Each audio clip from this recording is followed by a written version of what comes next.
Yes lads, welcome back to the channel. Today I've got a bit of a different kind of video. So of course I make content on the EFL, the Premier League. I try and keep it as professional, as unbiased as possible.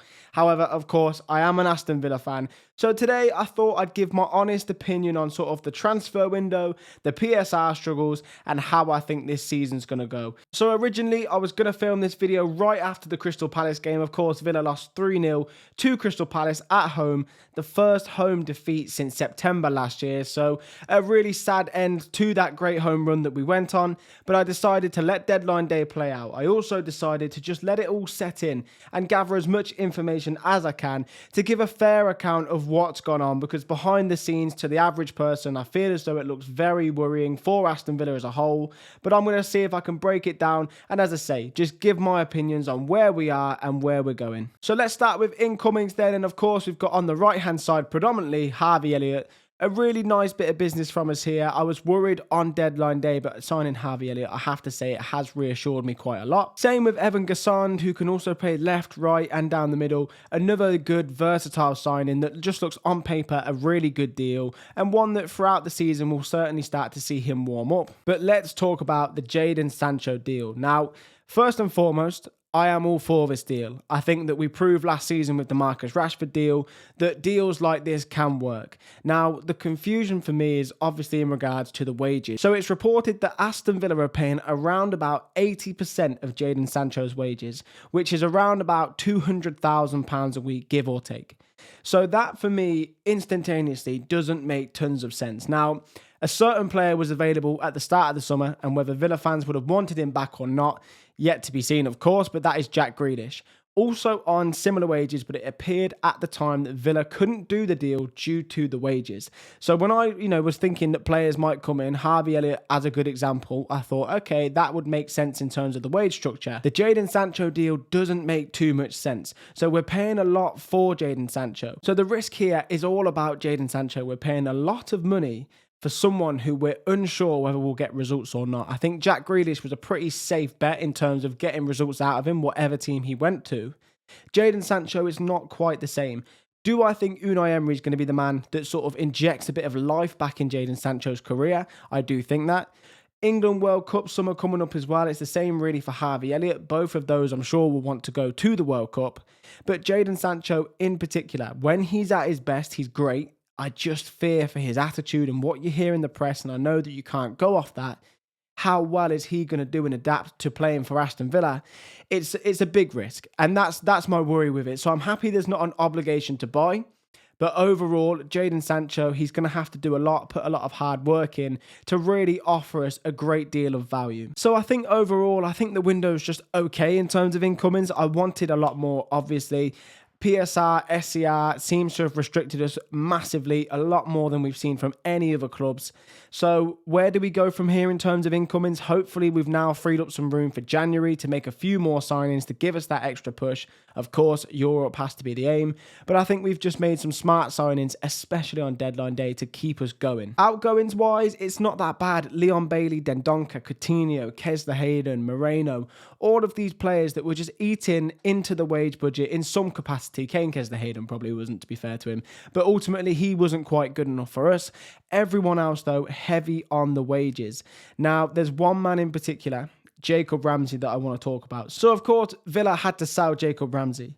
It makes a lot of sense for us to do so because of the way that pure profit works in PSR and revenue. But unfortunately, for me, it's just a bad deal because I really like Jacob Ramsey. The concern here was that we weren't able to potentially reinvest the money we got for Jacob Ramsey anyway. So, to me personally, unsure as to why the club decided to sell him. I know his contract was running down, but I've also seen a lot of reports say that Ramsey wanted to sign a new deal at Villa. And so, for me personally, the way that the squad reacted to this news that Jacob Ramsey had left, it was very telling, if I'm going to be honest. A lot of people not very happy. Morgan Rogers vocally said that he didn't like the transfer, and the whole squad seemed a bit dejected by this. It is certainly, for me, our loss and Newcastle's gain, and I think he'll do very well for Newcastle. So after all the incomings and the outgoings, what are the problems, in my opinion, that are still left at Aston Villa? First and foremost, the right back position. Now, I'm not a Matty Cash hater at all. I think Matty Cash is a very solid player. But if you look all around our squad over the years, even if you look at left back, so Luca Dean, first choice, of course. Ian Matson comes in to really push him in terms of competition. Pau Torres does the same thing for Tyrone Mings. Douglas Luiz, before he left, Yuri Tielemans came in to give competition. Onana then followed suit. And I could go on and on in terms of these upgrades. John Duran for Ollie Watkins as an example. But it just hasn't happened for Matty Cash. Of course, it is just him. We have Bogard that can play right back. We signed Garcia, who looked lively, but Unai Emery clearly doesn't quite think he's good enough to step in and play. So Matty Cash is now our first choice right back. I will not join the hate wagon on Matty Cash, but it's an area of the pitch that we needed to upgrade and give him stiff competition to make him play better as well. So still, without a right back is a concern for me. But also another position of concern, it's up front. We don't have a second choice striker. Of course, Donyell Marlon can play there. Evan Gasson can play there. But Ollie Watkins, to me, needed a direct competition to rival for that position. And I think we had that with John Duran. And now it's weird because Ollie Watkins actually does seem to perform better when it is just him. All the expectations on him. Ollie, you're going to start 38 out of 38 games.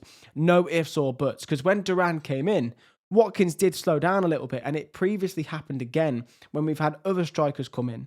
So I'm looking at the striker position thinking, why haven't we gone and got someone? And a lot of people may say that we're covered in that position with the versatility in the squad.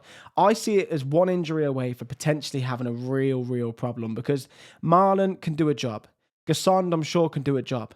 But we need someone that can come on like John Duran did and really make an impact and even push Ollie to get on the bench himself and start. And don't get me wrong, John Duran's attitude stinks. Everything about his career, in my opinion, is very similar to Mario Balotelli. It doesn't necessarily have much traction because of the way he seems to be. Obviously, I'd love him to turn that around. He's given me personally so many good memories in an Aston Villa shirt for the short time that he was here, but it was just never going to quite work. So my question is why haven't we gone and got someone of a similar pedigree to John Duran to really cause Ollie Watkins problems by making Ollie play better? I don't know why we haven't done it. I think, again, we'll look back on that and think that is maybe a strange decision as to why we didn't invest in a striker. Will it actually cost us down the line? Maybe it will. Remember, we've got a lot of Europa League games to play this year. And finally, we have got Emi Martinez. Now, this is such a strange one to me. Of course, that final game of last season against Manchester United, what on earth was he doing? Obviously, storms out of his goal, gets sent off. We lose the game, the disallowed goal. We don't get Champions League football. It's crippled us and killed us PSR-wise. And obviously, the game before, Emi Martinez reduced to tears coming off the pitch. It looked so apparent that he was leaving, and it actually looked to me as though Barcelona was going to be the destination. He's obviously upset. He knows he's going to go. It's all settled. It's all done. Villa will then go and sign someone like Joan Garcia, Chevalier, whoever it is that we were going to go and sign. But it just wasn't the case. Emi Martinez just seemed to think this move was going to happen. It obviously hasn't happened. We got all the way to the end of the window. And at this point, by the way, at the end of the window, I was thinking, okay, Martinez is most likely going to stay now. That's fine with me. I love Emi Martinez. One of the best goalkeepers in the world on his day. Did he have an all right average season last season? Yes, but if he was going to step it up with the World Cup coming up, I was more than happy for him to be our first choice goalkeeper. But then, literally the day before the deadline, Emi Martinez and his agent decide to leak a story to the press, which basically says, I want to leave Aston Villa and I only want to go to Manchester United. And at this point here, as a Villa fan, it was infuriating because clearly he is Emery's number one. There was one game against Brentford that he came back into. Understandably as well, Bizot was signed to be the number two. Martinez has come back in and rightfully given the number one shirt. To me, it makes complete sense that Martinez should have started. How does he repay the club that, in my opinion, gave him everything? If he'd have gone to someone else and not Aston Villa after his time at Arsenal, he would have had a very similar career path. I don't doubt that. I'm not saying that Aston Villa has shaped his ability to be the goalkeeper he is today. What I am saying is that we gave him the chance and our fans have been behind Emi Martinez since that first penalty save against Sheffield United all those years ago. We have absolutely loved this man and gave this man so much support on a weekly basis every single season. He is loved. I would argue that if he had gone to Barcelona or someone foreign at the start of the season, he would go down as a Villa legend. Because without him, we don't get to the Champions League. It is as simple as that. That is how big most of his saves are for us. But it just felt like shades of Fabian Delph. Once again, Gareth Barry, of a player that you just think is there for you and your club, and at the last minute decides to throw it away. Manchester United, bear in mind, no European football. They are in a position right now where they are flirting with that bottom half of the table. Maybe they will progress this season, but last season it was dismal. And he tried to make that move happen. It didn't happen. Manchester United, of course, went with Lamons instead, which meant Emi Martinez, like a bit of an idiot, was sat at Bodymore Heath waiting for a move that was never going to happen. And all he did was drag his own name through the dirt in regards to Aston Villa. Clearly, Emi Martinez disappointed to not get his move. There's talk around the club as well that he wanted this move from day one. The tears on the last home game of the season, demonstrate that to me as well. So Emi Martinez now has a huge job on his hands because, as I say, this move didn't happen. Unai Emery, clearly furious, you could tell from his press conference, is now going to have to integrate Martinez, who is one of our highest earners, back into this squad. And it's going to take some doing because genuinely the trust is well and truly broken. I'm not going to sit here and preach that loyalty in football is a real thing. It's not. And if I was at a club and I was a professional and I didn't support that club, it wasn't my club in the blood. Even if it was, look at Jack Grealish. Personally, it's so easy to say I wouldn't move to Man City. I'd stay at Villa. But listen, no one knows until you're in the position. Emi Martinez, however, I'm not expecting loyalty from him to go and join another club. What I'm hoping for is respect. We were shown none of it from him and his agent, and you are seeing this so much more frequently now. Players' agents that are getting it all wrong, trying to force a move, and ultimately just ruining that player's reputation with the club. And it seems to me that a lot of these players maybe don't care too much because as long as the paychecks keep coming, why on earth would they care? Emi Martinez, I like to think differently. I hope that he really does fight now for his place, not just back as Villa's goalkeeper, but as one of our legends that has got us to where we are today, similar to a John McGinn. And if he wants to move at the end of the season, let him go. But now, here's your chance. The revival. Go and show us, Villa fans. Give us one more great season. And personally, I'll wipe my hands with you. You'll never now go on to be a Villa legend, really, just because of how you've acted in this window. But you've got the chance to try and rebuild that reputation that we have for you. So Emi Martinez, that situation, so much more to come from this, I imagine. In January, are we going to see any movement? Hopefully not, because Villa need that position settled. And if Emi Martinez is going to come back to number one, as I say, he needs some big performances. So now I just want to talk a little bit on PSR and Aston Villa. Specifically for Aston Villa, no other clubs, just us. And what I will say is, listen, I'm no financial expert. I'm no PSR, SCR expert. I've tried to do as much research as possible. And this is more just of a fan's honest take on how PSR, SCR, all of this stuff is effectively ruining football, in my opinion. So I think it's quite sad that our on-the-pitch activities, the success we've seen on the pitch under Unai Emery, Europe 3 times in a row, Conference League, Champions League, and now the Europa League, means realistically nothing in terms of what we can spend and our ambitions as a club. Never ever have we seen a bigger time to disrupt that big six and really cement ourselves as one of the big clubs in England. And unfortunately, even though we missed out by 1 point for the Champions League, we were massively hindered on doing so this summer. After Manchester United and Tottenham fell back last season, to me, I really thought Newcastle and Villa were going to cement themselves, as I say, in that big six. It hasn't quite happened. Newcastle, of course, with the sale of Isak and other players, they were able to spend a bit more money than us. And us ourselves, we've barely spent anything. In the last 4 seasons, realistically, since Unai Emery's came in charge, we are the 4th lowest spending team in the Premier League, which I think speaks volumes. A lot of rival fans will give us a lot of stick about many things, and I can accept that. One thing I cannot accept is rival fans giving a stick about our financial spending. Because to me personally, what Unai Emery has done at Aston Villa, when you look at the finances and what we've been able to spend, I'm not going to say it's a miracle, but it's a huge achievement. One that I think people sleep on it and think that, okay, yeah, Emery's a great coach and Villa are a big club. That's not it. Look at the squad that we've had. Look at the players that have been here since Dean Smith. Amazing recruitment, or have we managed to turn these players into Champions League level players? If anyone would have ever said that Tyrone Mings was playing Champions League football, a lot of rival fans, of course, giving Mings a lot of stick. listen, Tyrone Mings has proven he's a Champions League level defender, a European level defender, and that is thanks to Unai Emery, in my opinion, for developing these players into the players they've become today. But it's all about revenue now, and that is what is ruining football. So we actually have seen in the last 14 months, Aston Villa are the highest earners in terms of transfer revenue. Last season, we all saw those Champions League ticket prices, £94 per ticket I paid to go and see Villa. Of course, I don't have a season ticket. I'm on the waiting list, but I had to pay £94 per ticket, which is insane. A time in Aston Villa's history that should have been celebrated and looked forward to so much. Fortunately, I'm in a position where I can pay the £94 per ticket, but I know a lot of people that may not be able to. I don't have any kids. If I had kids, that's another 3 lots of maybe £94 if I want to take the whole family. Something that should have been a nice experience was not. And listen, I'm also going to understand Chris Heck and the business team for putting the prices to that high, because they need the revenue to keep going. I mean, imagine if the revenue wasn't there. Where would we be? Even though Aston Villa has bumped themselves into the top 15 clubs in the world in terms of revenue and raised the ticket prices and generated the most transfer revenue out of all of the clubs in the Premier League in the last 14 months, it means nothing. We're still burdened by this PSR, SER shite that is just effectively ruining the game for us. And I'm not going to sit here and be like, oh, Big Six cartel and all of this. I'd like the Big Six to maybe spend a bit more as well. I think everyone should be allowed to spend a bit more. And I'm not going to get into what I think PSR should be. But to me personally, revenue should not be a huge contributing factor to PSR.